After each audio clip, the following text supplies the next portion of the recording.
asalaamaaleykum mbokk xarit yi safoo Yoff Média ñu ngi leen di nuyu di leen ziara di am mbégte ak contentement si ànd gi ngeen di ànd ak ñun si suñu ay émission mbokk yi xarit yi tey ñu fas yéene tàmbali benn concept bu bees ñu tuddee ko mon quartier à la une.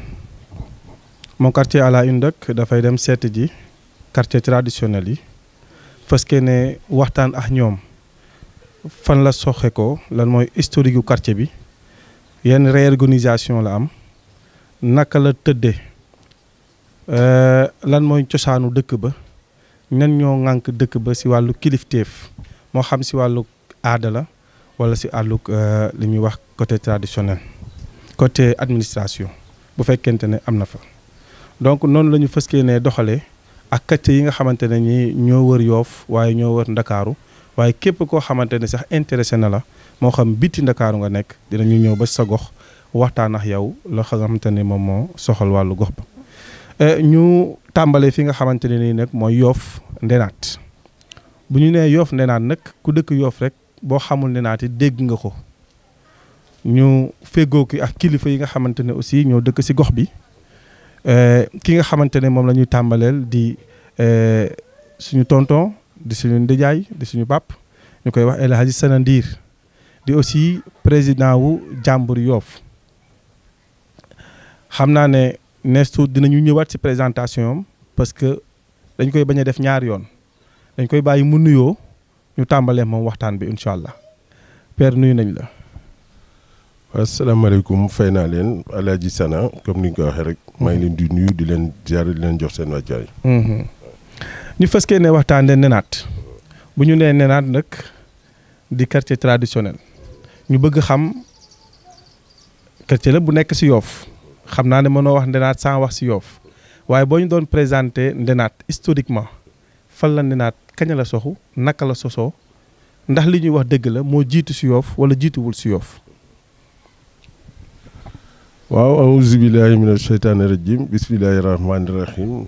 alhamdulillahi rabbil alamin rahman rahim maliki yawmi din iyyaka na'budu wa iyyaka nasta'in ihdinas siratal mustaqim siratal ladzina an'amta alayhim ghayril maghdubi alayhim walad dallin la hawla wala quwwata illa billah. maa ngi am mbégte tey di ñëw di répondre ci question bi nga ma laaj ci historique gu Ndenaat mais ma bëggoon dugg rek ci historique avant Ndenaat d'abord. waaw parce que buñ tëbee rek ne Ndenaat yaakaar naa ne ñuy seetaan dañuy foog ne rek Ndenaat dafa xëy rek sampu waaw te loo gis rek dafa am genèse dafa am fu mu jógee donc avec votre permission bu fekkee mën na ne pour mu dugg rek ci genèse bi à partir de l'Égypte antique ba nit ñu ñëwee fii Ndenaat ñëwal ñu ko tënkal ñu avant Ndenaat waaw donc may ñëw rek ci li nga xamee ne mooy li ñu wax rek ñun ay lébu lañ. waaw te ku ne lébu wax ji bari na ku ne lébu rek am na fu mu jógee. waaw parce que des fois dañuy wax ne lébu yi ñu ngi jógee Jolof mais lébu yi fi ñu jógee ça remonte même au-delà même du Jolof. waaw lébu yi ñu ngi jógee ci recherche yi nga xamee ne d'autres grands historiens tels que Cheikh Anta Diop. démontré nañ ko. ñu ngi jógee bien avant même. Avant l'Égypte antique ci recherche yu ñu def ñu ngi jógee Arabie Saoudite d'aucuns disent que vers le Tibet si am ñu wax ne bi ñu ñëwee ba Égypte vivre nañ fa trois siècles 3 siècles avant dund nañ ko fa après maintenant ils ont eu des problèmes avec les Perses. ok waaw parce que le mot lébu ba muy génn nee nañ am na 2500 ans avant ñu koy prononcer. ok donc xam nga donc lébu yàgg na ci àddina. dëgg la bon ni ñu jógee Égypte avec les problèmes avec les Perses. jóge fa wàcc vers la Libye. bi ñu jógee Libye maintenant traverser le Sahara. Le Sahara ils ont eu des problèmes après il y a eu des dislocations ñi aw vers le côté Afrique de l'Est Afrique centrale. ñeneen ñi wàcc see vers l'Afrique du enfin bu mu nee l'Afrique du Nord. vers le nord de l'Afrique, vers la Mauritanie, vers le nord du Sénégal, wàcc vers le Waalo, le Fouta, le Jolof, le Kayor, wàcc maintenant vers Diender le point de convergence. lébu ay nomades lañ de. Ouais. Donc à partir de Diender nga xam ne foofu mooy woon seen point de convergence. foofu lañ commencé woon rek di disloqué wu def 2 dislocations. Diender. waaw Diender bon bi ñu jógee Diender am partie boo xam ne bii dañu jaar vers le nord beneen partie bi jaar vers le sud ñi jaar vers le nord mooy les Soumbédioune ñi jaar vers le sud mooy les Beignes.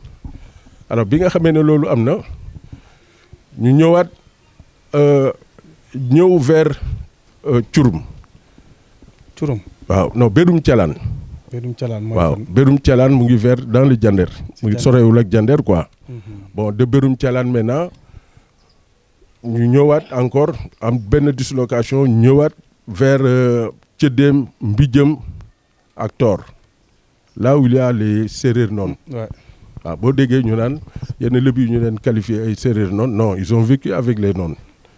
donc bi ñu jógee foofu aussi moo amaat beneen dislocation ñu ñëw jóge fa jaar vers Curum de Curum maintenant y a eu la naissance de Kounoune une partie Kounoune sa mbokku yuur yooyu. bon ñeneen ñi aussi retourné ñi ne woon Mbijëm retourné ñëw fekk si leen à partir de là maintenant nag ñu commencé di progresser wu ñëw vers Mboxeex. waaw de Mboxeex maintenant après Mboxeex y a eu mu am benn dislocation. histoire Mboxeex bon bi ñu disloqué wee nag waa Dakar yi aw ni waa Yoff yi aw ni actuellement moo situé wu fan. waaye Mboxeex mu ngi situé wu vers stade Amitié. côté boobu la féete wu quoi jëm Foire ainsi de suite ba vers Grand Yoff waaw. de là nag maintenant bi ñu jógee foofu nag c'est li ñu ñëw nag progressé ñëw vers kii nu mu tuddati Bandia maanaam damay résumé rek. Beñ ji doom mooy suuf si nga xam ne maamu ñoom El Hadj Malick Ndoye bii ñoo ko moom waa kër Mbartalane Gueye. bi ñu newee foofu après maintenant ñu jóge fa nag ñëw Kadd waaw Kadd moom la ñuy wax Kaddi Matawaay waaw Matawaay Samb. Kadd mooy fii nga xam ne fa la njëw ne. waaw Njëw ils ont vécu là-bas après la dislocation de Njëw de Mboxeex 1548 parce que ils ont vécu 1432 vivre nañ fa 116 ans après les 116 ans 1548 si la ñu ñëwee nag waaw si la ñu ñëw créé fii vers Kadd alors amaat beneen organisation sociale donc à partir de Kadd nag foofu nag y a eu maintenant mu am naissance su quartier yi waaw quartier yi commencé am na ci histoire am na ñuy wax ne bon quartier bii njëkk mooy Mbengeen parce que benn sëtëb Mbengeen ku ñuy wax Moussa Samba moo njëkk formé Mbengeen mais booba doon jamonoy quartier yi waaw bon après maintenant nag ci bi nga xamee ne ñu ngi defaraat quartier yi si leen ndenaat soso waaw. après jàppaloo ban année la. waaw ndenaat bon parce que ndenaat ci li ñu xayma nee nañ ñu ngi ko fondé en 1609. 1609 waaw 1609. te Juróowali. am na benn quartier bu ne si biir Ndenaat bu ñuy wax Juróowali. boo gisee Juróowali configuration am. boo ko gisee rek pour un historien en Bayas et professeur. y a des signes précurseurs yu lay won ne fii. du loo xam ne lii lu hasard la boo gisee quartier mbeddam yu tuuti yooyu. waaw nga xam ne rek kii sur le plan historique am na lu muy signaler. donc boo gisee quartier yi koñ yi. rue yi nii dafa tuuti. par rapport rek yeneen. foofu fa la nit ñi jiitoo wala. waaw parce que Juróowali googu. presque Ndedaan moo jiitu mais Ndedaan dafa dem ñëwaat. parce que dañ doon bouger. ok waaw parce que Juróowali 1605 lañ ko fondé. 1605 waaw 1605. 1605 Ndenaat ñëwaat fekk que 4 ans après fekkaat ko fii waaw muy 1609. donc Juróowali de 1605 jusqu'à nos jours. c'est le seul quartier boo xam ne bi mosul bouger. waaw donc Ndenaat en 1600 parce que Juróowali aussi il faut nga wax historique bi aussi. Juróowali kii ko fondé maam Thiaka ak maam Thiem Diène. Thiaka ak Thiem Diène ñoom seen benn sœur bi ñuy wax maam Ndiome Diène. ñoo fondé ci Juróowali. Ndenaat dem ñëwaat mais bi muy ñëwaat kii ko fondé muy suñu maam ji ñuy wax maam Mbor Thiaw Jaraaf Mbor Thiaw. En 1609. Jaraaf Mbor Thiaw sa maam la. ñun ñëpp suñu maam la. doo bokk ak moom. non li ma bokk ak moom Mbor moo jur Ndeye Mbigne Thiaw. waaw Ndeye Mbigne Thiaw moo jur Ali Ndir. Ali Ndir moo jur El Hadj Mondir El Hadj Mondir jur góor gi Ndir jur ma. waxoon naa ne damay bañ a def présentation 2 fois. continue. donc Mbor moomu. bi mu ñëwee amoon na benn soxna bu ñuy wax Wéji Mbule Ndir. maam Wéji Mbule Ndir mu di ab waneer. waaw Wéji Mbule Ndir moomu rek mu am ci ay doom. yu ñuy wax Son Thiaw. Aram Thiaw ak Ndey Maram Thiaw waaw léegi Son Thiaw moomu. moo jur ku ñuy wax Wiré Diène Salambe Diène Ali Diène Ali Son ak Ali Son boobu. tey ëtt bii ñu ne. muy ëttam Njéeneen. et au passage maa ngi nuyu sama wéyjur yi. di sama ndijaay Baye Maam Omar. te yàlla def na mooy kilifa Ndenaat mooy kilifa Yoff. waaw au passage maa ngi koy nuyu. donc kii boobu famille Mbor Thiaw boobu tey moo la walaw ba si ñun ñi ñëpp. parce que fii yëpp domaine nu Mbor Thiaw la. waaw Mbor moo fondé Ndenaat. en 1609. waaw parce que mag ñi nee nañu aussi. am na benn moment avant muy ñëw fii. si suñu côté terrain bu. booba y avait Ndiol Pitax am na fi mais dinañ ci dugg. booba avec l'érosion éolienne là waaw après dañ ci dugg Ndiol Pitax. avant kii boobu dëkkoon nañ foofu. Ndenaat taxawoon na foofu. parce que man bi may def sama fondation. y avait un grand historien du nom de Baye Balla. Balla Ñaa ak beneen vieux bu Tongoor. bi ñu gasee ba à 2 mètres du sol. ñu fekk fa ay xandeer ak ay xolliti kéer ak yooyu. après si lañu xool ñu ne ñu Ndenaat mës na ne fii. mais il faut retenir que 1609 ba tey. alors Ndenaat fii la ne. demoo dañ fi nag ñu wax ay peste ak ay 1914 ak 1900 mais il faut retenir que Ndenaat a été fondé en 1609 par Mbor Thiaw. waaw mën nga ñu wax ci Mbor Thiaw tuuti moom mi fondé Ndenaat. waaw. lan la woon moom dafa takkoon lan la woon. waaw Mbor Ndenaatuwaan la woon. juddoo Ndenaat enfin.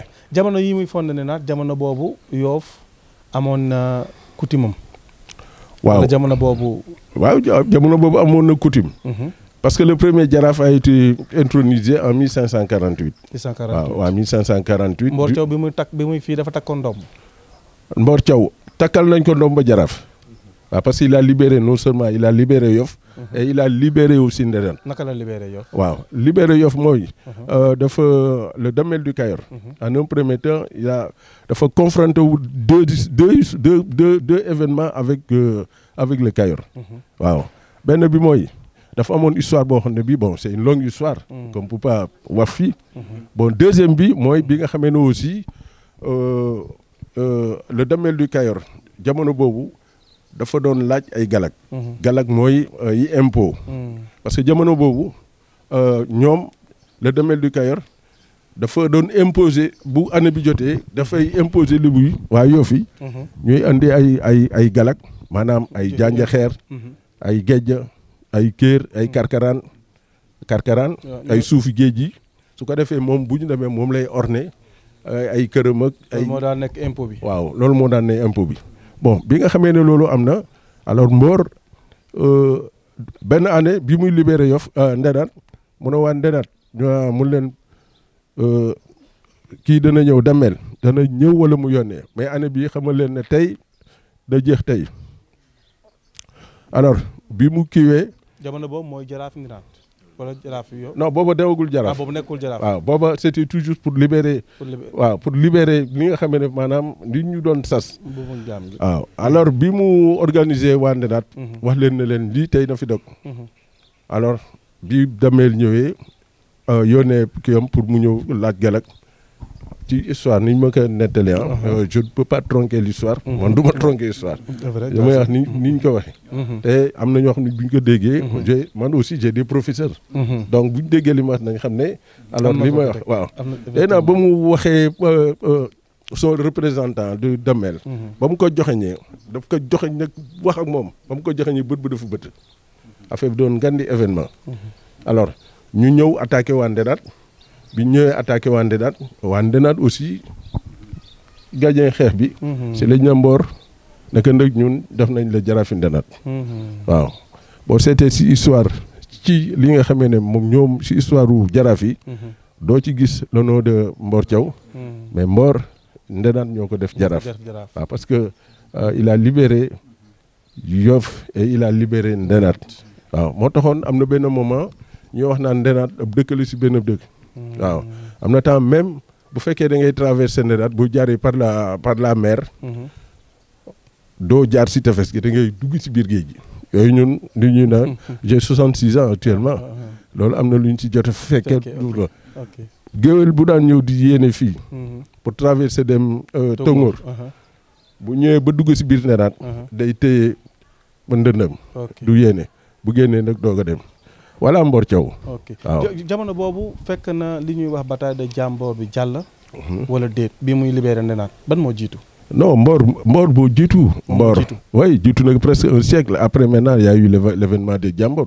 Jamboor c'est 1741 bon finalement la guerre kii bi xeex bi mu ngi jeex 1548 et ils ont commencé fête bi en 1749 waaw donc man j'ai des documents yoo xam ne yi qui disent que ne la bataille de Jamboor 1741 te ñoo ko doon bindee et c'est de grands intellectuels waaw am na solo mbokk yi xarit yi ñu nekk ci suñu émission mon quartier à la une tey ñu nekk fi nga xamante ne moom mooy quartier Ndenaat fii ci Yoff ñu dugg ci turu Ndenaat lan moo waral Ndenaat tur yi fu mu jógee dafa dëppoo cosaan wala lu ñu for la rek kenn ne Ndenaat rek ñun ne Ndenaat waaw merci beaucoup Thiam vraiment yaa ngi dugg ci loo xam ne lii lu am solo waaw parce que Ndenaat finalement dañ ko transformé ak dinaat la dinaat le mot dinaat D-I-N-A-T dinaat benn lawtan la boo xam ne bi benn plante la boo xam ne bi day law dafay law man source bi mën na ne fii mu dem ba Ndëngañ moo ne woon tout au long fii am na benn montagne bu ne woon fii bu mu lay wax ne moo tuddoon Njool Pitax tout au long ci Njool Pitax bi yëpp côté kii bi foofu yëpp ay dinaat doon ba si biir dëkk bi waaw ci di ñu waxee daal histoire bi le mot dinaat foofu la jógee plante woon boo xam ne bi aussi bu daan faj waaw parce que suñu yaay yi daal daanañ ko jëfandikoo waaw daanañ ko jëfandikoo te kii sama ñi ñëpp xam nañ li may wax aussi masaan am doom boo ñëwee buñ lay dàmp moom lañ lay dàmpe waaw Ndenaat boobu donc mu doon loo xam ne lii lu amoon njariñ la waaw Ndenaat nag ça veut dafa yéeme daal waaw doon faj moo bari waaw dafa doon bari ba pare plante bi dafa am yeneen yu si ne aussi côté mystique waaw ok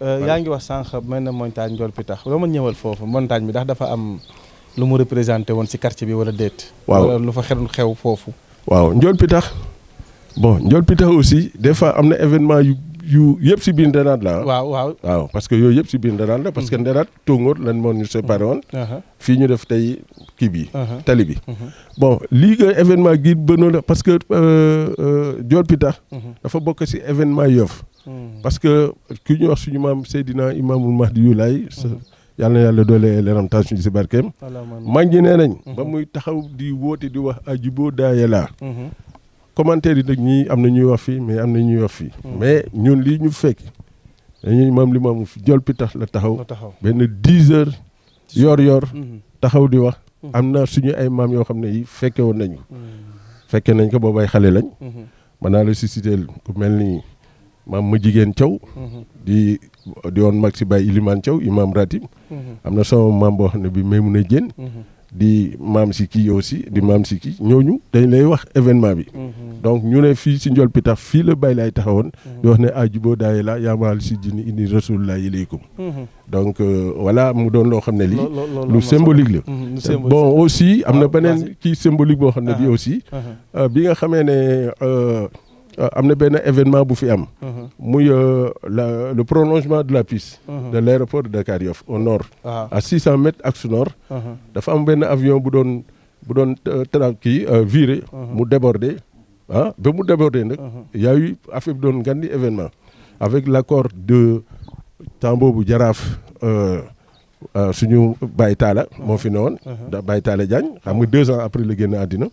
après y avait aussi suñu ndijaay Issa Mbengue ñoom avec les autorités de l'aéroport et étatique ñu jël piste bi en 1973.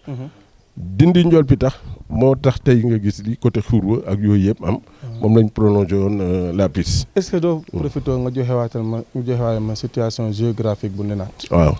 waaw Ndenaat situation géographique parce que boo seetee à l'est nii. kii moo ñu seq quoi comment dirais-je école Talla Diagne. bon au sud y a presque le quartier d'Agoudane. waaw à l'ouest Tongoor. et au nord l'océan Atlantique. am na solo waaw. loolu dafay tax kenn ku bëggoon ñëw Ndenaat. wàcc dina xam fan mooy quartier Ndenaat. si délimitation bi dina am solo. des fois mu am sànni xeer ah. Tongoor fii la yem. Ndenaat fii la yem et cetera. mais est-ce que Ndenaat am na ay sites historiques mystiques je veux dire. yoo xamante ne nii. dafa bokk si fi Yoff. waaw sites yooyu ngay wax bon toujours si dynamique boobu la ñu dem boo seetee configuration bi. njëw d'abord. waaw parce que Diop bu ngi ci domaine u Ndenaat la ne. quel que soit alpha. waaw parce que Njëw bokkul Dagoudane. non bokkul Dagoudane non Njëw Ndenaat la. dañ ko boolee Ndenaat parce que kii ko joxe avant Ndenaat la. loolu tax mu bokk Ndenaat. waaw si Ndenaat la bokk. bon beneen bi aussi tenn maam Gana Diop. les gens dañuy wax tenn maam Ndiare mais tenn maam Gana Diop. mais maam Ndiare am na lu mu ci contribuer aussi. waaw beneen bi aussi muy Kouriga. Kouriga mooy fan. waaw Kouriga mu ngi fii benn place la boo xam ne bii. bu bokk si lii nga xam ne mooy ndëgër laayu Yoff. waaw Kouriga ñun bi ne xale maam moo daa ngi nii ñoo xale ndoo. mag ñi fa lañ daan tënk seen lépp. waaw boo déggoon ñu naan laakoon faakoon ñaakoon. c'est un langage codé ah. bon ça vient des Lébu mais laakoon faakoon ñaakoon. suuf ga aussi. Kouriga du mas ñi nga xamee ne yàlla def na jamonoy dox di dox ba ñu toll ci âge yu frais. bu ñu demee foofu la ñuy préparé woo. waaw fa la ñuy préparé woo fa la ñuy prêter serment. fa la ñuy defee lépp. mais li nga xam ne mooy cëslaa yu Yoff. laakoon faakoon ñaakoon. peut-être je vais dévoiler quelques secrets mais du ay secret. mais c'est pour war nit ñi rek. souvent da ngay dégg ñu ne fii li fi newoon amatu fa. mais laakoon ñaakoon faakoon. dafa am ñoo xam ne ñi peut-être ña soo tollu. maam Maodo tolloogu si. tollu na si mais bu si tolloo. bés bu ñu koy convoqué dana xam laakoon faakoon ñaakoon. donc voilà un gros. mais doo wax li muy tekki quoi laakoon faakoon ñaakoon. waaw laakoon. la amoon waaw faakoon fañ ko daan defee ak ñaakoon ñawoon. waaw bu ñu demee doo ñu wax tuuti si ñi toll si fere Yoff war fa dem. lan lañ leen di defal. waaw mooy li dañuy dem rek toog. waaw non dañuy dem fa la ñuy prêter serment maanaam fa la ñuy prêter serment fa la ñuy waate quoi. pour wax ne ñoom li ñuy liggéeyal dëkk bi. waaw bu ma naree war wala bu ma naree moo tax mbiru Yoff moo tax Ndenaat am solo ah Ndenaat tout est centralisé à Ndenaat waaw parce que foofu ngay waate du ay caaxaan muy su Kouriga. boo nee tey maam Gana Diop gis nga ko. boo demee am na sax si histoire lu ñu wax fii si teeru Juróowal yi loo xam ne lii bon peut-être tey yéen a am yeneen occasion moo wax ko mais. du doon tey laalal ma si tuuti non non. donc en gros voilà quoi. waaw doo ma laalal tuuti. non du ma bàyyi ba beneen émission. loolu am na solo préparé ma benn micro parce que xam naa dinaa joxe léegi micro bi ñu continuer waaw loo bëggoon wax. si am na. waaw am na teen bu ne fi aussi. waaw bu Seydina Limamoul Mahdi. waaw bon ci configuration bi duggoo ci. ban teen. bu ngi fii ci kii bi vers. non Seydina Limamou xaw ma histoire am ak Ndenaat parce que masuma ko dégg. Tongoor Ngaparu Laayeen. bu fekkee am na lenn lu spécifique loo xam ne diggante moom ak Ndenaat la leeral ñu si. waaw. loolu moom dinaa sawar parce que. tey moom bon peut-être c'est l'occasion ah. waaw. yàlla dafa def bon man toujours dama daan éviter sax di génn ci ay médias. tellement que tey yéen a xewle quoi. waaw non tey joo xewle et puis xamoon na ni lay demee. mais ci li ma mën a jàpp. ci link bi nga xam ne moo amoon diggante Seydina Limamoul Mahdi alayhi salaatu wa salaam ak waa Ndenaat mas naa ñëw fii nga xam ne mooy jàkki Ndenaat. si bayal bi foofu ma toog ak benn vieux ñuy waxtaan. alors bu ñuy waxtaan mu ne ma kaay ma ne ko lan la mënuma dinaa la confier benn secret boo xam ne bi mu wax ma ne ma telle place fii boo ñëwee fii ñu mu ne ma maam li moom daan na toog fii di ràbb mbal ma ne ko mun ma wax ñu ne jamono di dox ba benn shérif ñëw maamoo daa ngi nii ñun da daan toog ba si yàgg rek benn gan ñëw jàkkee ndenaat léegi dëkk bi léegi moom lu waaye neex wax mais ndenaat ñëpp fii lañ daan centralisé wu borom xam-xam yi ñu ci bari bu ñu ñëwee jàkki ndenaat la ñuy laajte benn shérif ñëw fi bi mu ñëwee muy laajte di wax ne fii daal maamam masa fii toog mag ñi ba ñu xoolee ñu ne maam li maamam fii la daan ràbbe mbalam alayhi salaatu wasalaam donc loolu ça fait partie aussi di li nga xamee ne tey moom nga ma laaj waaw loolu am na solo mbokk yu xarit yi ñu ñëw si côté xam-xamu diine da nga nay wax ne ni naat fi la lépp di centralisé woo est-ce que bu ñu demee aspect religieux bi est-ce que ni naat mën nga ñu si wax dara si Yoff quoi lan la représenté woon am na représentativité est-ce que waaw non imam ratib yi voilà waaw côté religieux bi ndenaat am na si histoire waaw histoire bu yéeme sax waaw parce que maam Tafsir dama lay jox rek maam Tafsir Ndiaga Gueye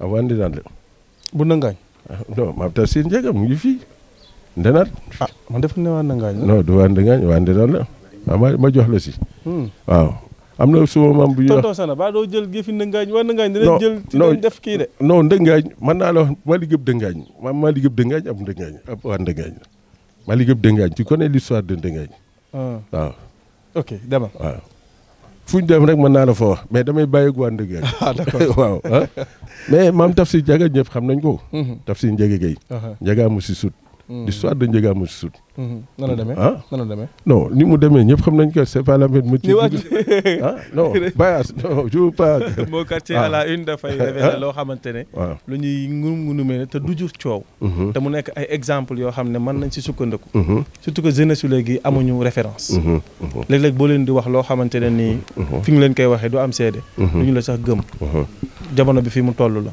te lii dañu koo soxlaa waaw l'histoire du Mame Ndiaga Tafsir Ndiaga Gueye bind naa ci boo demee ci page Facebook Sana Ndir to defee Tafsir Ndiaga waaw l'histoire de Tafsir Ndiaga tu di nga gis yooyu yëpp donc c'est pas la peine de doo si ñamal waaw doo si ñam waaw Bayas après nga balaa ki Bayas waaw waaw fekkante nañ defe naa ñoo maase sax ay benn at lañ magante non magee na ko 3 ans 3 ans waaw voilà donc amoon nañu relation ñoom ñaar waaw parce que non maanaam magee na ko 3 ans parce que si histoire ni ñu wax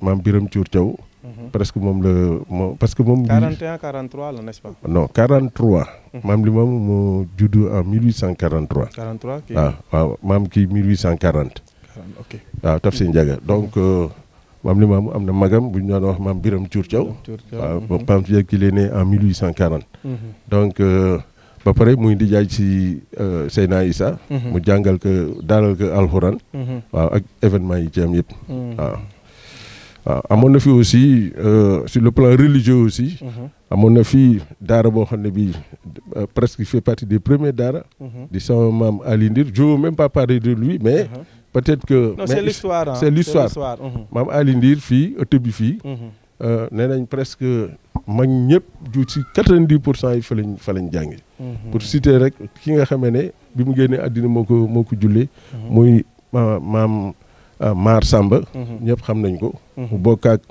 Seydina Mandione benn ndey bokk ak maam Alsane Bay nga benn ndey di ndijaay di maam si sawru mi ak ñi ñëpp waaw Maar Samba moom bi nga xamee ne génne na àddina alors moom moo ko jullee te Maar dafa daan wax ne man dama toog mu bindal ma ñaanal ma wax ma ne ma alors fii ba Guinée Bissau lu ma bindeef mënu ko dindi loolu sama maam wax na ko ba mu génnee àddina mu ne ñëpp da ko dañ ne ma kenn mënumaa kii mais kii moo ma jàngal muy Aliou Ndir donc bëgguma woon sax di wax mais quand même occasion bi am na ñeneen aussi boo demee ñàngeen fii bu mel ni ay ñoom Mama Samba jàng fii tamit ay borom xam-xam bi foon boo ñëwee si njéeneen waaw boo demee Mbayeen ku ñuy wax maam Abdou Mbaye maam Abdou Mbaye bi nga xamee ne maam Tafsir génn na maam Tafsir Ndiaga génn na àddina moom moo yore woon daara ji ñuy wax Abdou Mbaye maam Abdou Mbaye mooy jur Baye Talla Mbaye mu jur yaayu joom kii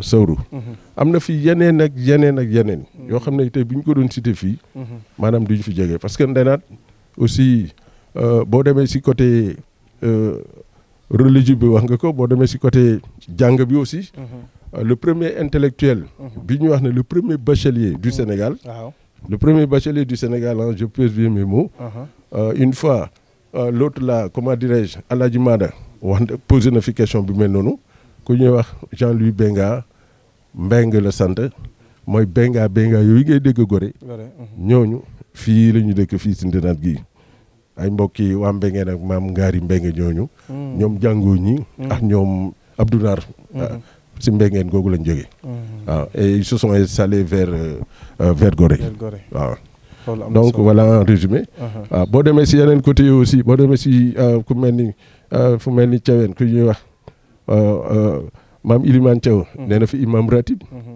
pendant 40 ans avant moom maam Thierno Thiaw ku ñuy wax maam Thierno Thiaw maam Thierno Thiaw moo jur ñoom Baye Talla Thiaw ak ñoo ñëpp et avant ñooñu aussi am na ku ñu daan wax maam Elie Diène Ndoye waaw maam Elie Diène Ndoye moom it mu bokk si famille Bumi waaw moom it bokk na si ñi nga xam ne jiite si jàkki Ndenaat waaw donc en résumé daal am na solo mais bu dee si côté li ñuy wax xam-xam bu ñuul léegi ñu tooñ si Ndenaat di wax ne dafa bari woon ay boroomi xam-xam yu ñuul xam-xam yu ñu tuddee xam-xam bu ñuul est-ce que yow fekk nga si ñoo xamante ne nii dañ doon def mbir yooyu yu yéeme ñu ne kii boroom xam-xam la def na nangam ak nangam si Ndenaat waaw yooyu moom fekke nañ ko fi quoi à part xon match nawetaan non pas à part xon match nawetaan gis nañ fi lu ne waaw lu ne gis nañ ko fii si Ndenaat gi parce que des fois ñu dégg si ay pas dama bëgg nga ñëw si yow dama bëgg nga ñëwal ñu si parce que des fois ñu ne diw daana def nangam xam nga dama bëgg yow nga ñëw si comme yaa ñu ëpp vécu waaw si lu bëri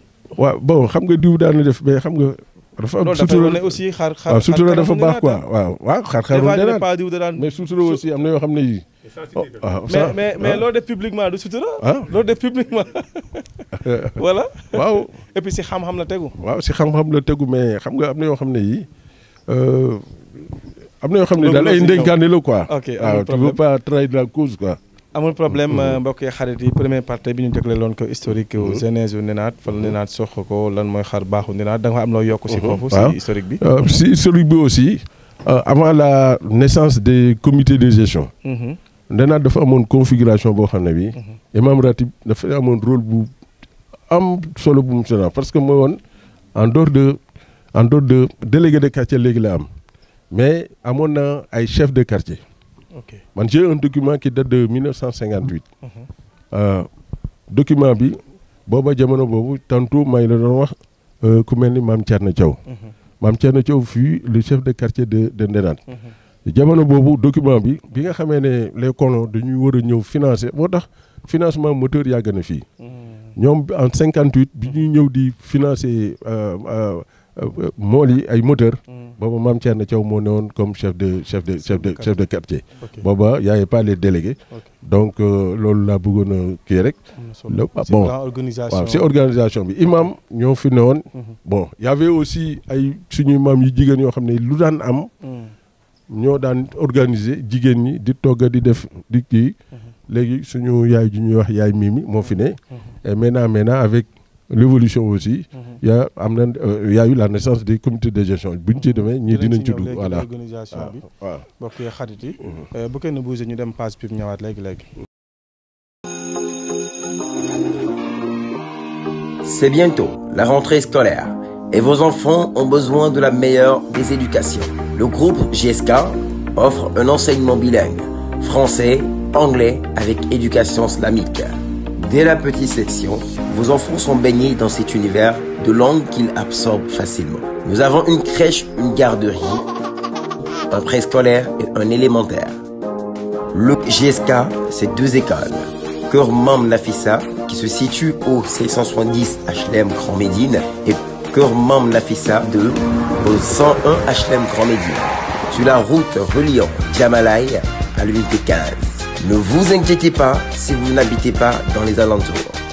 Nous disposons de moyens logistiques, comprenant plusieurs bus qui nous permettent de venir récupérer vos enfants et de les ramener après les cours. Le groupe GSK est une école d'excellence, de confiance et de qualité.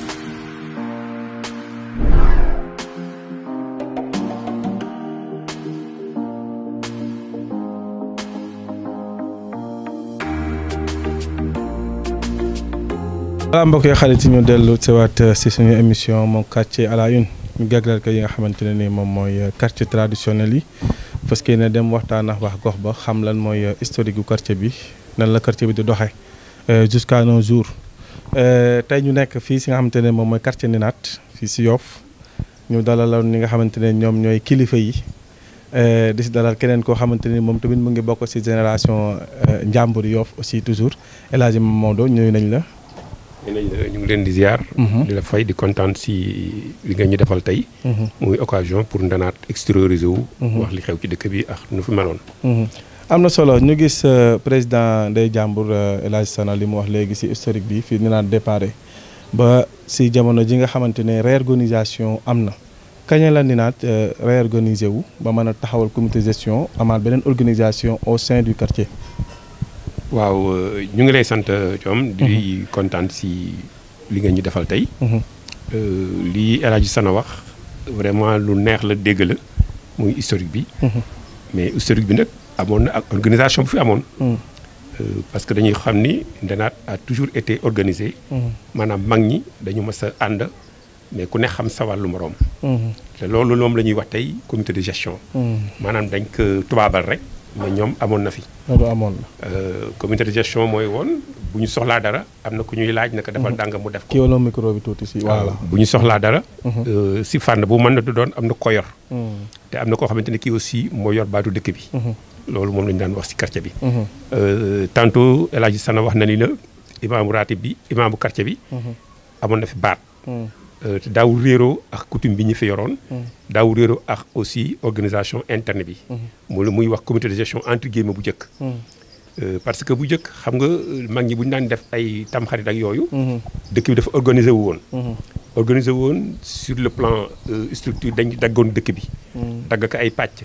dëkk bi ki koñ bi kii moo ko yor koñ bi kii moo ko yor koñ bi kii moo ko yor. quartier bi quartier bi si boppam. donc nga xam ne loolu organisation la déjà. de telle sorte que bu tamxarit ñëwee. bu ñuy séddoo ay nari tamxarit yi. te nari tamxarit yi waa quartier bi ñoo koy jënd. donc cela veut dire que amoon nañu caisse. waaw cela veut dire que amoon nañu trésorier. amoon nañu aussi commission d'organisation. bu ñuy séddee nari tamxarit yi ku nekk sa gox da ngay recenser ña fa nekkoon ña nekk sa gox ba ñëpp. bu ñu ne par exemple gox Juróom-Wali wala goxu Ninate 1 Ninate 2 Ninate 3 yow andi sa liste. ku nekk ñu jox ko am nar. nar yooyu bu njëkk presque daaw ñu ko jënd loolu la ñuy wax diigal.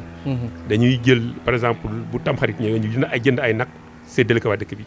léegi la ñuy def rek bu jëndee ay nag ku nekk di def nar 1000 francs wala nar 200 toujours mu nekk quelque chose de social. lu esprit de partage la woon. très bien.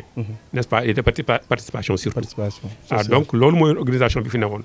mu dem ba jamono mbaal yi ñëw commence jël leen jox doole. bi mbaal yi ñëwee par exemple quartier bu ne xamoon nga amoon nañ mbaal. te loolu aussi doon organisation parce que bu ñu demee bu ñuy mbaal am na ku nekk loo yor. bu ñuy jaay am na ñuy jaay bu ñu jaayee am na kuy jox xaalis bi. bu ñu waree jënd ji mbaal am na ñu war a jënd ji mbaal. bu ñuy gérer mbaal mi am na kuy garder mbaal mi. am na ku res lépp ku nekk ak lu gérer woon. donc loolu mooy comité de gestion. maanaam dañ ko tubaabal léegi rek. mais ñoom il l'a fait quand même. ba dañ ko doon defal seen kii. très bien seen niveau. ba ñu demee ba jamono nag. ñun par exemple suñu génération. presque mën nañu wax ne ñoo ko tubaabal. ñoo ko tubaabal parce que à un certain moment mag ñi dañ ñu woo. ñi fi nekkoon ñuy ba daan doy ñooñu yàlla nekk yàlla yërëm. mu ku sawaroon si Ninate. un jour daf ñu oo nañu daal dañu bëgg ngeen fexe comité de gestion bi ngeen taxawal ka bon ñu oote si jàkka ja fekkete booba bien que amoon organisation mais amuloon divergence sax mais structures yi dafa amoon ay pàcc yoo xam ne mën nañu ko boole. foofu la ñu indee le principe de centralisation de la caisse. de l'unicité de la caisse. parce que ay caisse d'avance ay caisse moo fi amoon caisse xaalis. kii yor trésorerie kii yor trésorerie. bien que quartier bi amoon na un trésorier central et principal. mais quand même dafa amoon ay pàcc. de telle sorte que équipe bu daan soxla dara sax. day dem si kenn rek mu jox ko. si li mu yor. mais ñun bi ñu ñëwee dañu leen non il faut créer l'unicité de principe d'unicité de la caisse. maanaam ñu boole caisse yëpp mu nekk benn. foofu la ñu d'accordé ñu saxal comité de gestion bi tubaabal ka. utal ko récépissé. bi ñu taxawalee affaire bi si la ñu commencé nag monter suñuy projet. ba léegi xam nga ne ñi ñu remplacé tey muy xale yi ñu leen di gërëm tey suñu ay dirigé que vraiment jàpp nga ban année ngeen njëkk a créé. ñun créé 92 93 92 la ñu monté suñu comité de gestion. bu ñu dawal bi ci biir ñu ne nañ ko tubaabal ñu dem ut suñu récépissé. récépissé bi d'ailleurs suñu tur moo ci nekk ba tey. bon taay suñu génération ba ñu dawal bi ci biir. ñu nekkoon léegi alors xale yi ñëw remplacé ñu. ñoom ñooy doxal. te fekk y avait des projets effectivement. et projets yi ñoom ñoo ko mettre en exécution. maanaam commencé nañ ko sax. mooy li ñu woote woon ku mel ni géej. parce que pour te dire que mag ñi préparoon nañ ko parce que am benn terrain bu mag bu fa newoon mag ñi def ko ay magasin te c'est pas la peine may jëw fu xaalis bi génne woon mag ñi ne xaalis bi bu ñu ko yàq nañ ko def ay magasin bañ ko defee magasin bu yàgg ñu commencé di ko louer muy fu ñuy wax assemblée benn kër boo xam ne ni Ndanaataka moom am na yeneen place yoo xamante ne aussi Ndanaataka moom muy mel ni fi nekk fa ñu defoon douche boobu newoon si boor armée yi Ndanaataka moomoon en ce moment Ndanaat dañu raser douche bi pour def fa dara te ñoom xam nga ne comité de gestion bi léegi bi am nañ projet pour lu ñu fa def patrimoine Ndanaat la voilà patrimoine Ndanaat la ak yeneen i point comme jàkka ji am na fu ñu am benn boutique foofu aussi patrimoine Ndanaat la donc Ndanaat y a des points yoo xamante ni c'est pour le quartier alors loolu nag pour te dire que mag ñi kon ñi ko fi bàyyi woon ils étaient organisés sinon y aurait de l'anarchie boo xamante ne loolu day diig wala mu nax saay mais même magasin boobu bañ koy def boutique yàgg na te paa yi ñoo joxewoon xaalis pour ñu def ko boutique paa yi ñoo génne woon si koppar yi ne nañ jëf boutique si keesu dëkk bi jël boutique bi comme dañu bëggoon booba bu ceeb amul ñu am ceeb diwlin amul ñu am diwlin daan fagaru boo sonnee wala kii ñu ñëw déy la ñu lebal la ainsi de suite donc c'était social donc mag ñooñu doon organiser quand même loo xalaat rek ñoom defoon nañ ko donc ils étaient bien organisés kon na ngeen ñëw rek tubaabal mbir dañ ñëw tubaabal ko waaw tubaabal ko daanaka indiw leen lu bees voilà lu bees li mooy comme tubaabal nañ ko aussi laa jëlal ma micro bi waaw comme tubaabal nañ ko aussi il faut nga xam ne am nañ droit c'est ay partenaires yu ñu jàppale par exemple boo bëggee réaliser certaines infrastructures il faut que tu aies des partenaires loolu aussi si tubaabal bi la bokk il faut aussi booy taxawal dara nga jaar si yoon comme dëkk bi kenn moomatu ko bon am na buur di nga jaar mairie di nga jaar état am sa lépp ba on est en train même d'immatriculer le patrimoine foncier bi Ndanaat am loolu dafa am solo donc loolu daal laa xam ne am na solo si lii Ndanaat wax gis nga ne depuis ngeen créé wala ngeen tubaabal comité gestion boobu noonu gis ne am na avancement par rapport ak bi nga ko tubaabalul waaw wala organisation bu njëkk ba mooy bi gënoon waaw parce que bi fekkente bi ñu tubaabalee suñu objectif 1 waaw mooy woon tali bi dañ ko réaliser tali bi parce que dañ ne tali dafa am solo si quartier taliban bii parce que tali bi gudd na yoon de ñu ngi leen fayoon en 74 leen fayoon malheureusement ñu dem ba ñun bi ñu commencé suñu comité de gestion ñun en 92 lañ commencé di si dox c'est pas la peine de te dire ñi nekkoon si équipe bi aujourd'hui le directeur de cabinet du maire aujourd'hui boobu mu ngi woon ci équipe bi l'ancien président de Frey Ndanaat Aya mu ngi woon ci équipe bi ñun ñett parce que ñoo doon dox def tout pour que tali bi réalisé wu dem nañ ba ut ay partenaires ñu ko financé booba même bon le ministère de l'équipement ay pavage lañu daan def pour ñu réaliser ko mais malheureusement jotul sotti dem nañ ba ministère de l'équipement envoyé une délégation mu ñëw le directeur du ministre même est venu. mais jamono boobu PS la woon ak Mamadou Diop. foofu laa jëm. lu tax amul mënu leen ko woon réaliser jamono boobu. foofu laa jëm bon xam nga des raisons politiques ou bien des raisons administratives. bon du neex étaler. mais tout en sachant que bu Mamadou Diop nekkaatee maire à Yoff. alors ñëw nañ jox ko dossier bi. malheureusement ça n'a pas pu être réalisé. mu xëy ñëw joxaat nañ ko. même Issa Ndiaye sax bi fi nekk joxoon nañ ko dossier bi. APEXI bi fi nekk sax jox nañ ko dossier bi. malheureusement ça n'a pas pu être fait. yàlla def mu sotti. si le maire actuel. te le maire actuel dañ ñëw mën nañu bàyyi leen bu leen si waxati ñoo réaliser lépp. donc il faut reconnaître il faut rendre à César ce qui appartient à César. xeex la bu ñu yàgg a xeex. mosuñu ko réaliser. te li tax ñu doon xeex c'est pour élever un peu. le niveau de vie. du quartier. C'est pour régler les problèmes économiques. C'est pour régler les problèmes sociaux. C'est pour essayer en sorte que xale yi ñu yar leen si modernisation.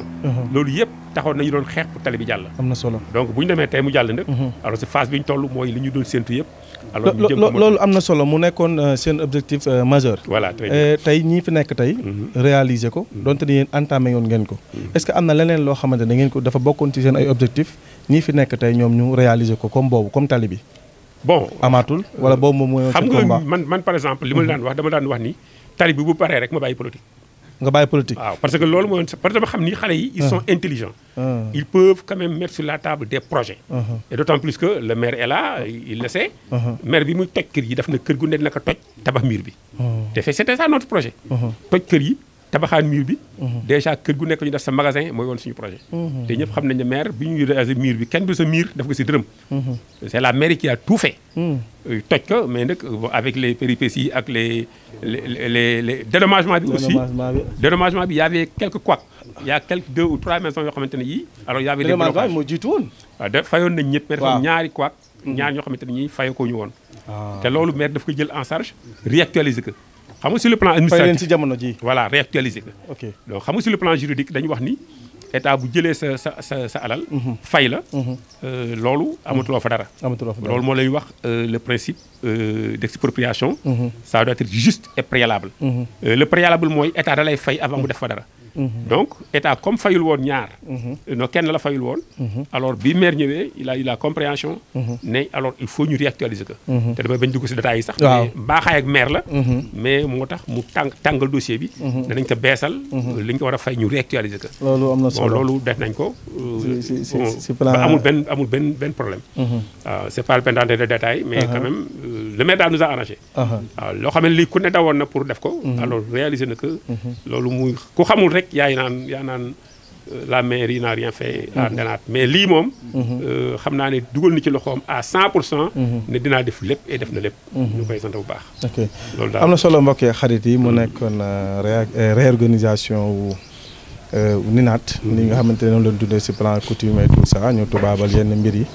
ba nga xamante ne nii jot nañu réaliser télé bi nga xam ne depuis 92 wala 74. 74 ñu ngi nekkoon di si daw. yàlla defal ñu réaliser ko si jamonoy Abdoulaye Diouf Sarr comme ni ko président El Hadj Mamadou waxee.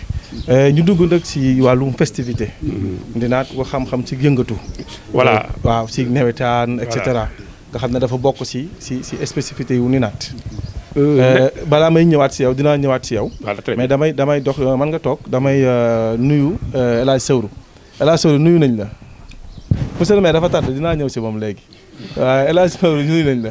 waaw maa lay fay di la nuyu di la ziar. di nuyu waa Ndenaat ñëpp maa leen di nuyu monsieur le maire. maa ngi koy nuyu bu wér. Bayas maa ngi koy nuyu tonton Sana maa ngi koy nuyu. tonton sama xarit Atoumane maa ngi koy nuyu. di nuyu waa Ndenaat ñi nekk fi ñëpp maa leen di nuyu di leen ziar. waaw jamono yële dañoo liiroon si benn journal Stades ma may leen benn pip ñu ne da nga am ñu bi de sa 5e match da nga koy confirmer wala déet balaa ñuy ñëw si nawetaan Ndenaat. waaw boobu 2006 la woon. si la amoon 5e match mais footballaan naa 2007 ak 2009. waaw donc ëpp na 100 match. waaw.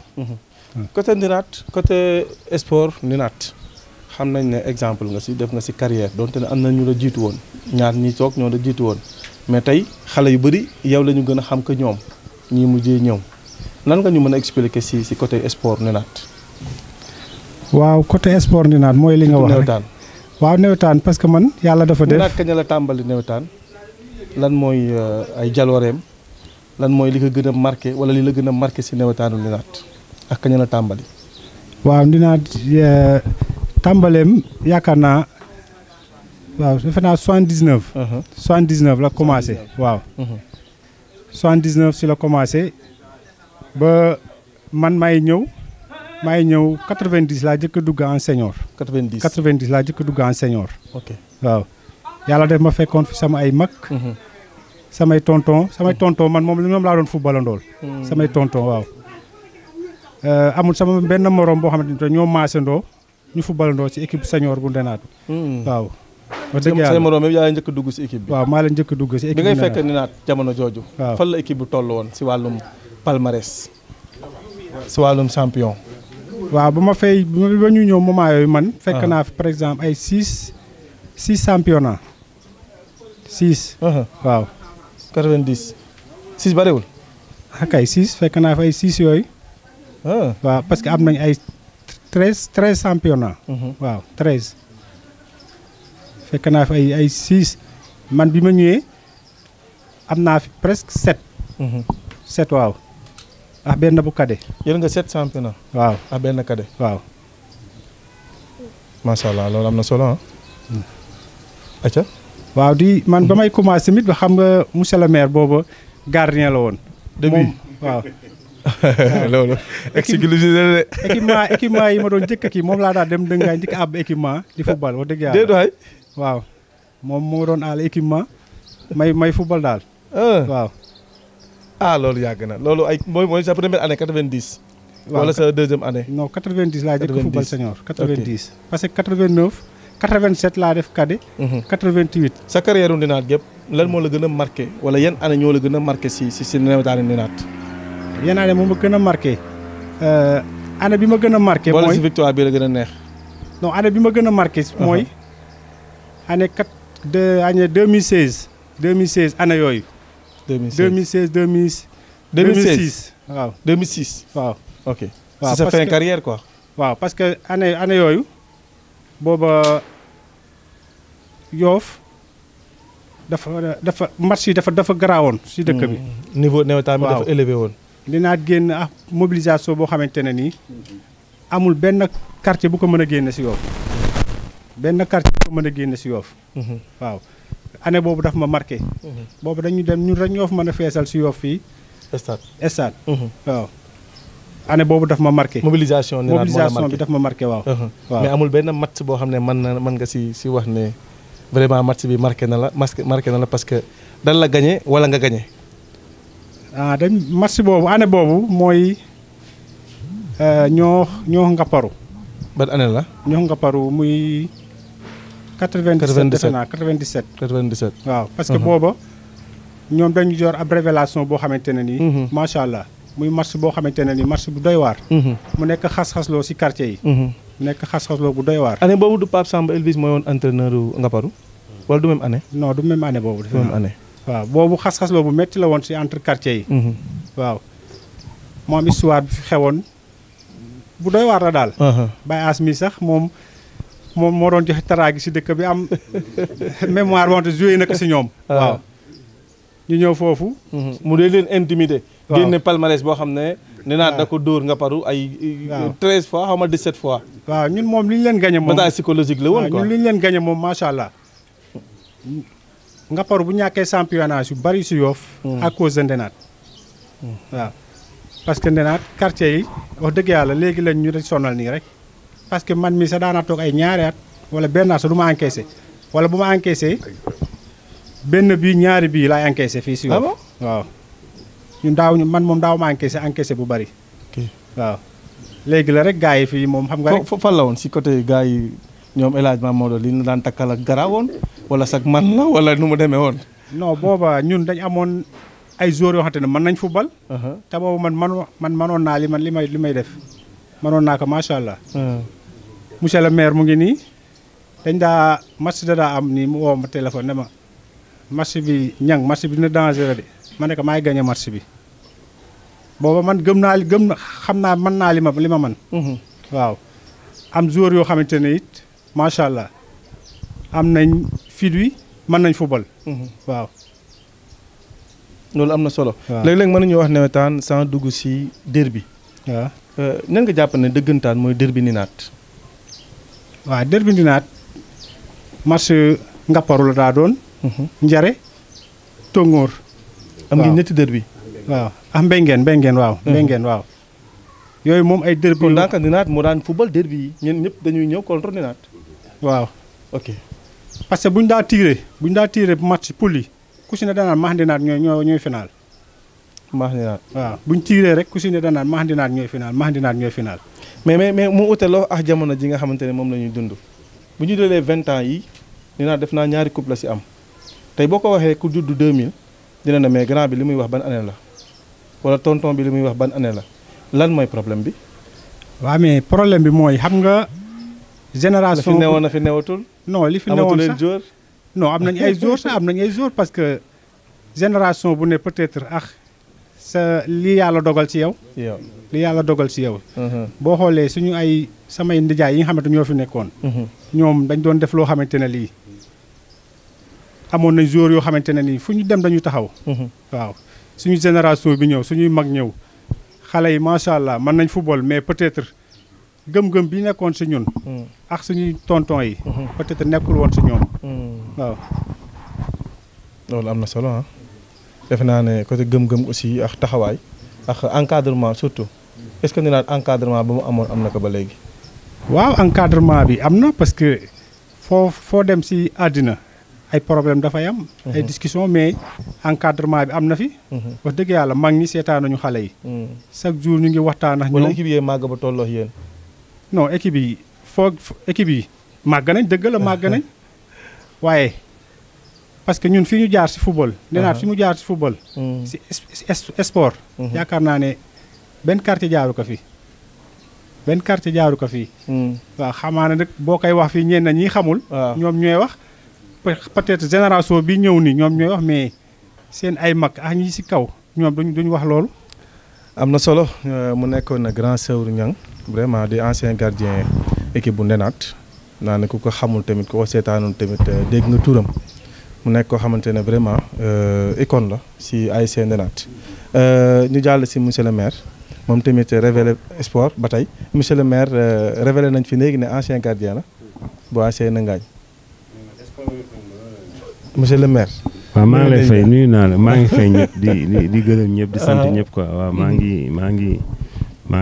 ngi nuyu sama kilifa yi ma fekk. parce que am na loo wax si Ndenaat ñun moom ñu ñëwee suñuy kilifa Ndenaat dañ naan rakk topp mag doom topp baay dañ ko fi appliqué jusqu'à présent.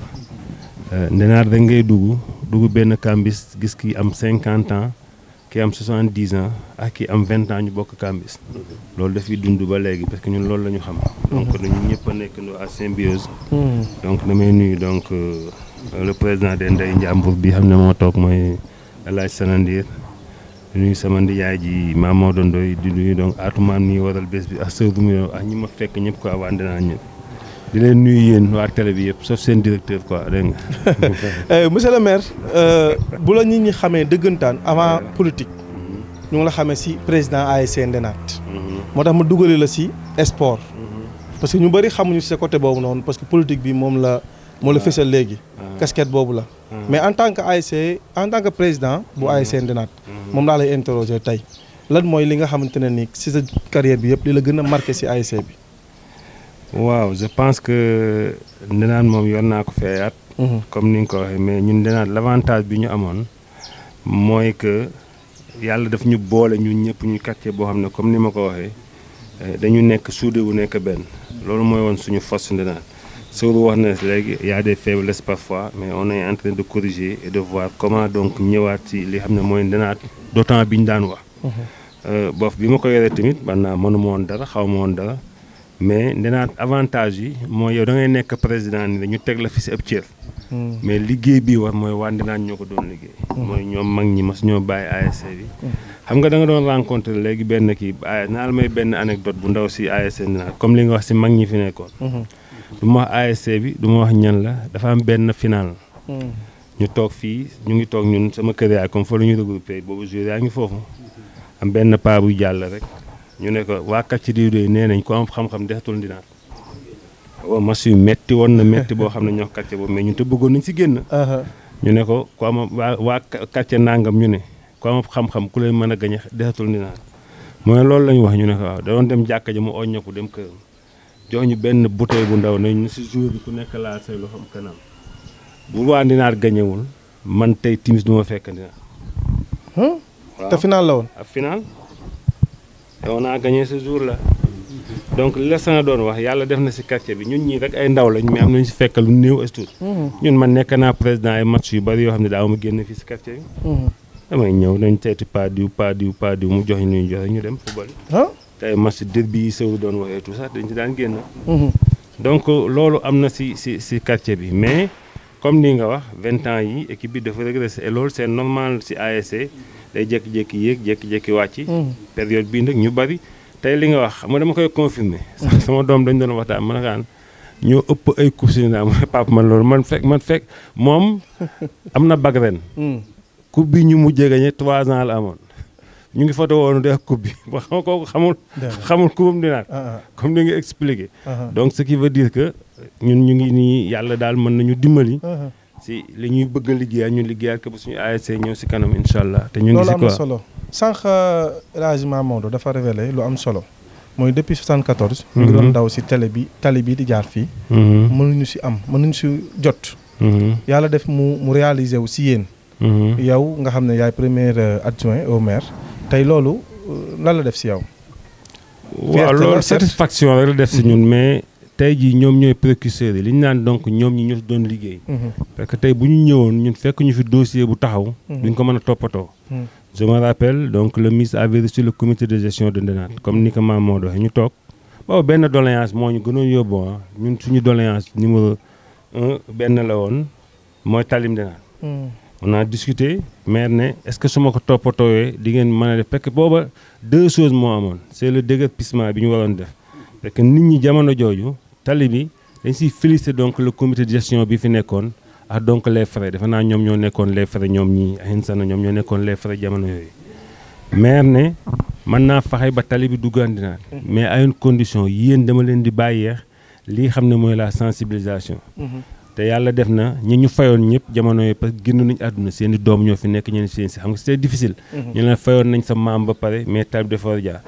on avait demandé au maire bi ñu d'accordé ñu ne ko donc léegi d'accord nañ mais il faut nga jàppale ñu sur la reconstruction parce que nit ñi mënoo toj këram bàyyi ko mu ne fàng noonu.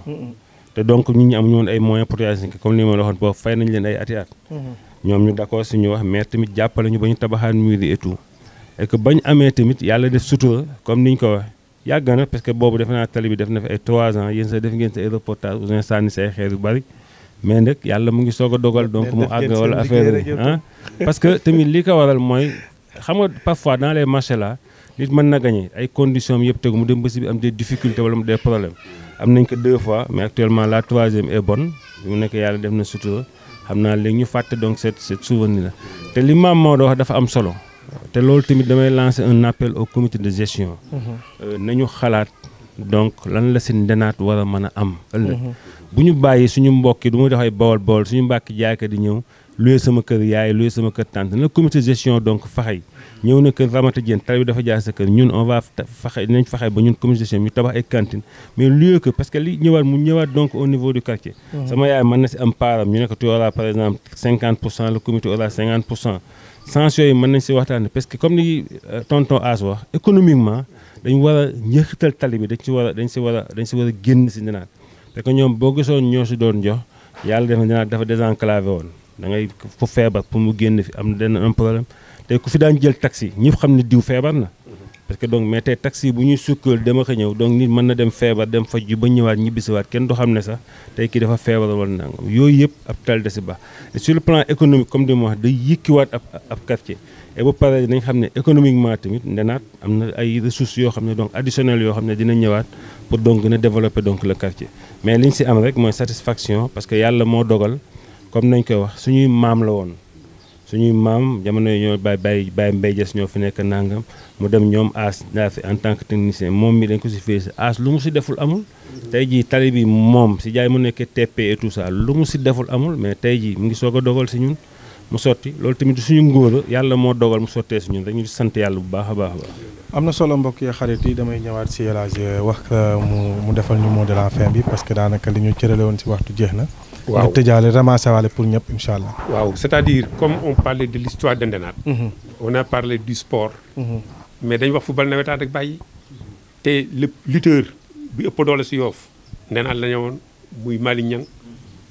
Malick Niang dem na ba nekk lutteur boo xam ne bii Sénégal yónnee nekk Helsinki moo indi fi drapeau donc bu ñu waxee te boole ñu ko si dafa mel ni stade Malick Niang mooy bàyyi Sëru Niang bii ngay gis nii. ah mooy dafa am beneen Malick Niang. waaw si moom lañu ko duppee Malick Niang boobu. Malick Niang boobu. moo Malick Niang mbër bii. waaw ute naa bii Malick Niang boobu. waaw moo ku ñuy wax ay Ngalla ay Aliou Ndiaye Thiom. waaw ñooñu ay champion la ñu woon si Yoff. ay champion la ñu woon si Yoff. Malick Niang dañ ko yónni woon Helsinki mu représenté Sénégal indi drapeau bi. Malick Niang daan na fi commencé encore Doudou Bakassar ba Sénégal gépp xam ko donc loolu bu ko fàtte si histoire la bokk. dama xamuloon. waaw moom lay wax bon ñu wax encore. waaw arène Alsane Niang bi ne woon fii. waaw ñu ngi ko tuddee Alsane Niang. Alsane Niang boobu. alors champion la woon si Sénégal. champion la woon de lutte moo tax ñu tuddee woon ko arène Alsane Niang. Abdou Mbaye dem na nekk international te xam nga ne joogal ndooy bu mu tolloo si jamono dem na équipe nationale un international n'est-ce pas Modou Diagne même chose très bien moo tax ma ne bu ñu waxee te boole ñu si ñëw ñëpp ak Modou Diagne daam mbeng donc loolu mënuñu wax yëpp histoire Ndenaat bu ñu ko doon wax Ndenaat dafa regorger lu bëree bëri yoo xam ne ay palmarès la si domaine bu ne loolu daal laa doon fàttali monsieur le maire parce que bu ñu waxee sport li mu ñu ñooñu dafa lu muy niru n'est-ce pas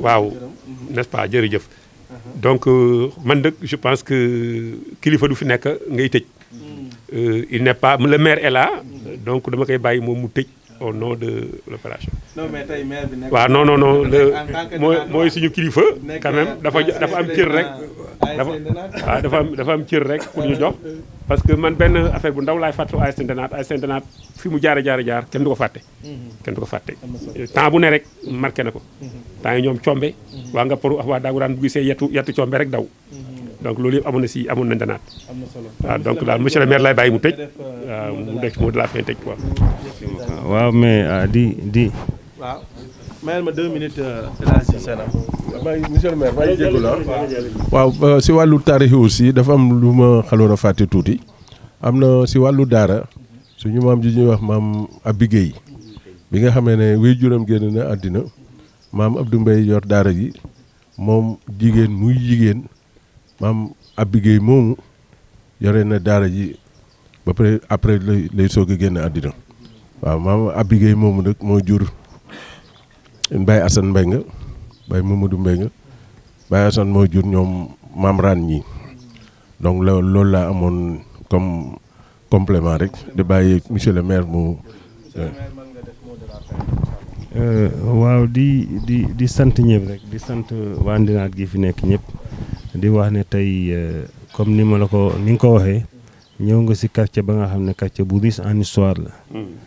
et que laaj sana mu ngi wax léegi ñi fi jëkk am bac te ñun tamit ñu ngi ñuy wax Yoff boo koy xool naan moo fépp ay cadre malgré nous sommes un village de pêcheurs on le reconnaît yàlla dafa def moom wax na ko ñun ñi ñëpp jaar nañ si géej gi doon mbaale et tout mais sur le plan des cadres yàlla dimbali ñoo fi ëpp ay cadre te institutions yi nekk Yoff yëpp yàlla ñuy dimbali tamit xale yi Ndenaat yi fa nekk yor nañ fa ay cër yu mag donc muy quartier boo xam ne wax nañ ko sur le plan si baatin am na lu fa régosé wu lu bëree bëri je pense que yooyu sax na ñëw na si laaj Baye As di appel rek à l'ensemble de la jeunesse de Ndenaat ñu ñëw jàppoowaat nekk benn défendre les intérêts du quartier comme je dis les intérêts du quartier je suis un Yoffois je le dis partout mais un Ndenatois en particulier man Ndenaat moom wax fa dëgg yàlla dama ko jëndee dara sama àdduna parce que donc ñun fii laa xam fii laa juddoo fii laa màgge bon ñuy oo ñëpp daal ñu ñëw retourner au nom du quartier pour que ñu mën a lutter pour l'essentiel pour le développement de notre quartier loolu laa la merci.